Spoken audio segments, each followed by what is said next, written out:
মাত্র 41 বছর এখানে কি করছি, সুবর্ণটা কবিতার বই, কেন্দ্রীয় সরকার খাস খবর টিভি চ্যানেল থেকে পুরস্কারপ্রাপ্ত, সংবাদ প্রতিদিন থেকে পুরস্কারপ্রাপ্ত কবি, ফেসবুক জগতে এসে অসংখ্য পুরস্কার পেয়েছি। সৌমেন সেন ও সুব্রত চ্যাটার্জি আমার দুই প্রিয় ভাই, যদিও আজকে অধিকারী করে দিয়েছে সৌমেন উত্তেজনার অসুস্থ, তা রামগুলির থেকে জামগুলি থাকতে চাই। আর আমি আজকে কবিতা পাঠের অনুষ্ঠান, আমার বক্তব্য এখানে শেষ। একটি কবিতা পড়ব, যদি আপনাদের খারাপ লাগে কিছু মনে করবেন না।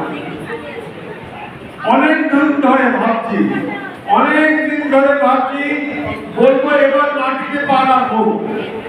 এতদিন তো কংক্রিটের অরণ্যে হারিয়ে গিয়েছিলে, এবার মানুষের কথা ভাবো। সবাই তো আর দেশ জুড়ে ক্ষমতার কাছে হাত পেতে দান গ্রহণ করে না, বিনিময়ের কথার শর্তে নিজের জায়গাটা কথা করে না।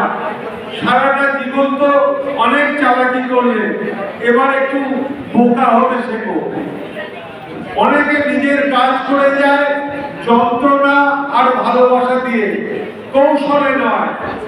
তোমাদের ভাড়া মতে পাতি পাবলিকদের মনোরঞ্জন হয়।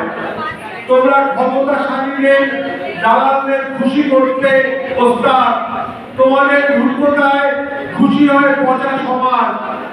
আর তোমরা চালাকি করা পয়সায় সমবেত বুদ্ধি আসন করো। সেই রকম আলোড়ন ফেলে দেওয়া ভুলটা কোথায় তোমাদের? আছে কি সুস্থ পৃথিবীর ছবি?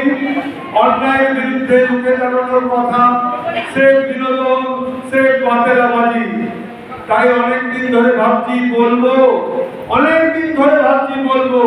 এবার মাটিতে পা রাখো।